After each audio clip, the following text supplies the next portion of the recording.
I'm Debbie, and welcome to Bible Study. Today we are reading in chapter 15 in the book of John. Jesus is going to teach about the vine and the branches and how we should bear good fruit. And he's also going to warn the disciples about the world's hatred and that believers do not actually belong to this world. So if you are ready to Bible study with me, let's go.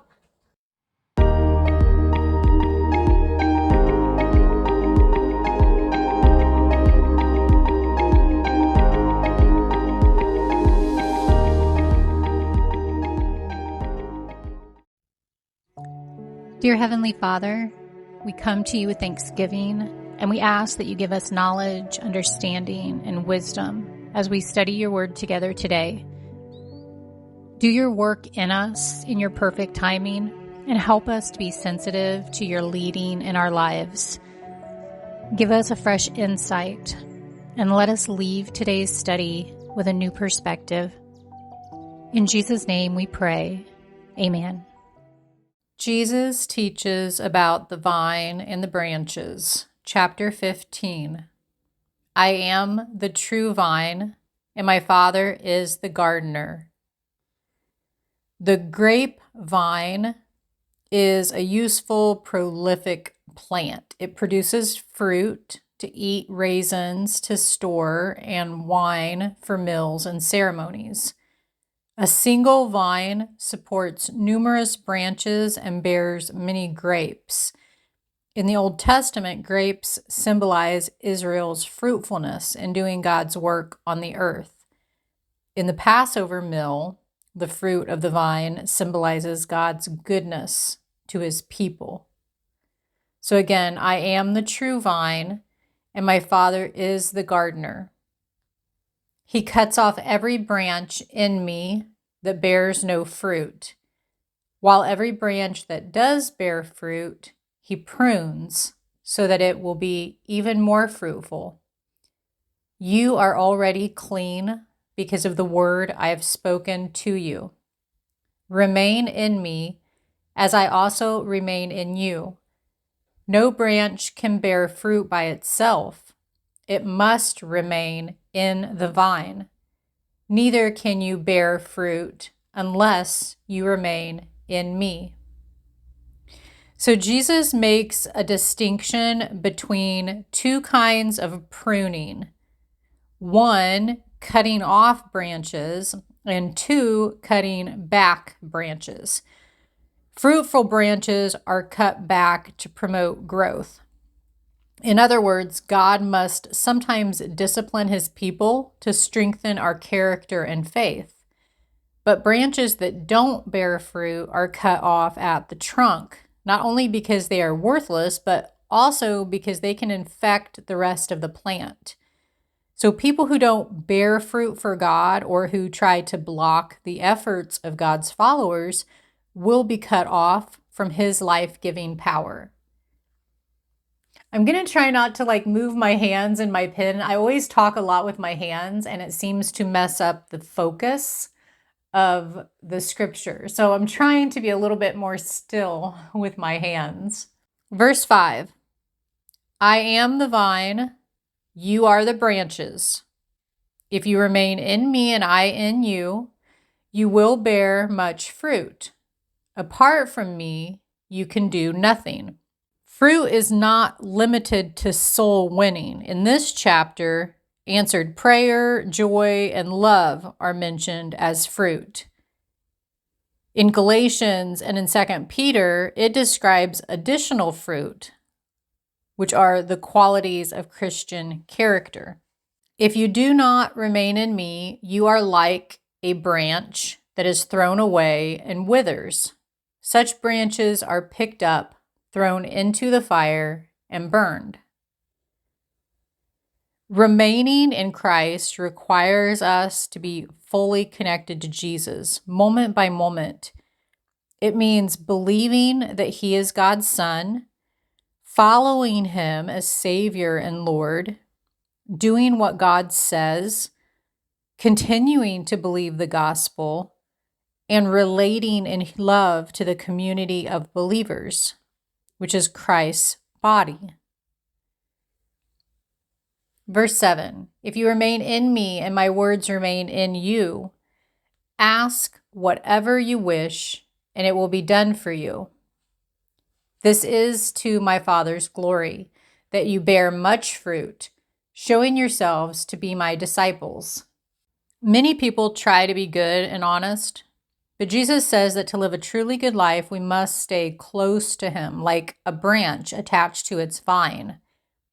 In that same way that plants receive nutrients from their roots, we receive life-giving water from the Holy Spirit and food from God's Word.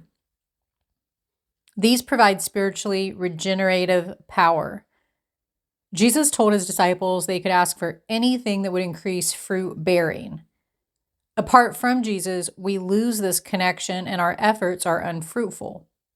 When we bear much fruit, like a fruitful branch, we glorify God. Each day he sends the sunshine and rain to make the crops grow, and constantly he nurtures each tiny plant and prepares it to blossom.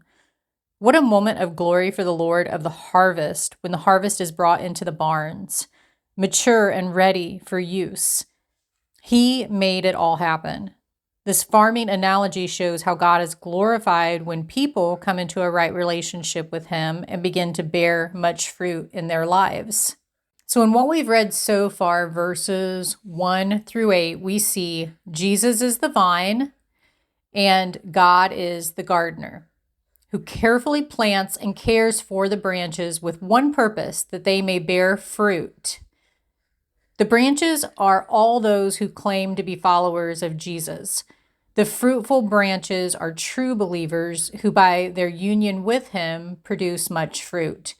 Being united with Jesus means drawing our energy and nourishment from him. But those who don't bear fruit, those who make only a superficial commitment to Jesus, will be separated from the vine. Unfruitful followers are useless and will be cut off and tossed aside. Verse 9, as the Father has loved me, so have I loved you. Now remain in my love. If you keep my commands, you will remain in my love, just as I have kept my Father's commands and remain in his love.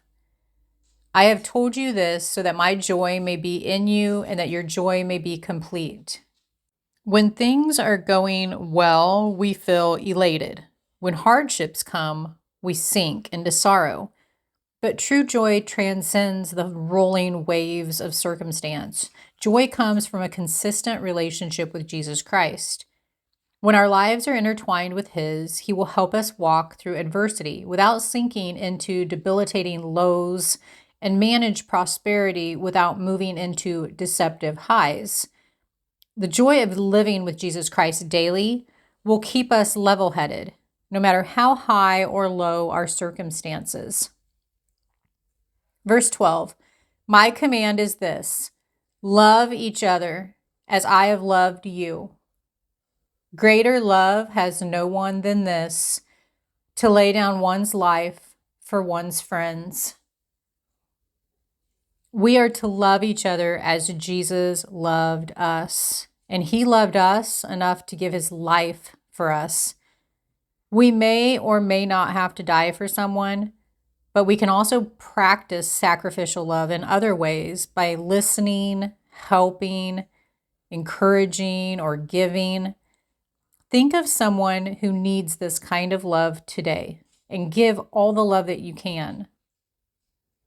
Verse 14, you are my friends if you do what I command.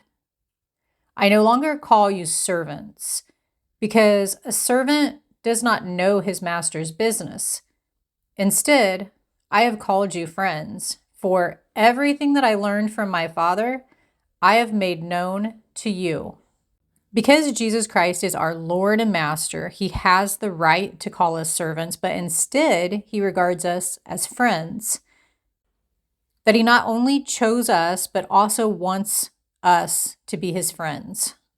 Because he is our Lord and Master, we owe him our unqualified obedience and should listen to everything he says. Because we are his friends, we should love him and others the way he loves us. Verse 16, you did not choose me, but I chose you and appointed you so that you might go and bear fruit, fruit that will last.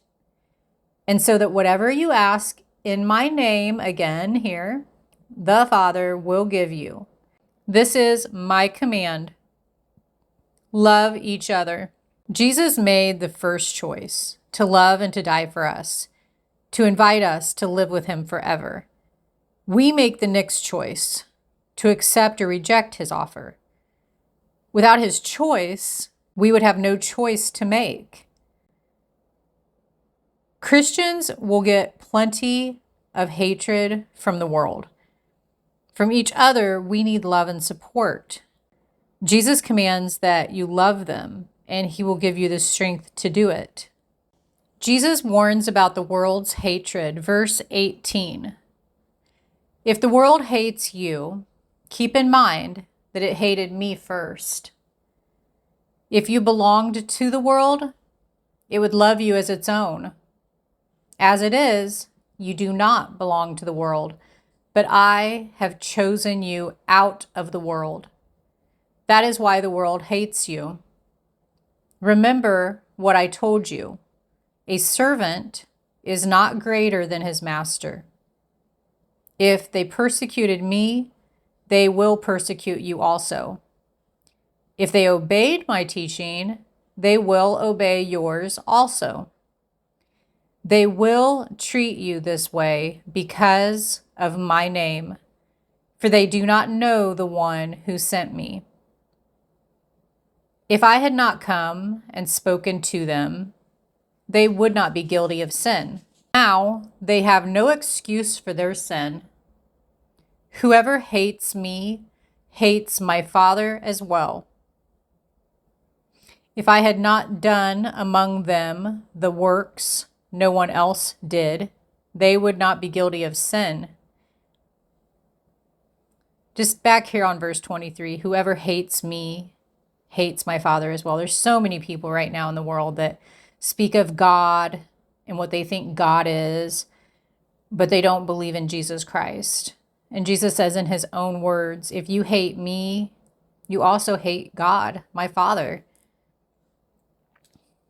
As it is, they have seen, and yet they have hated both me and my Father. But this is to fulfill what is written in their law. They hated me without reason. When the Advocate, Holy Spirit, comes, whom I will send to you from the Father, the Spirit of truth, who goes out from the Father, he will testify about me.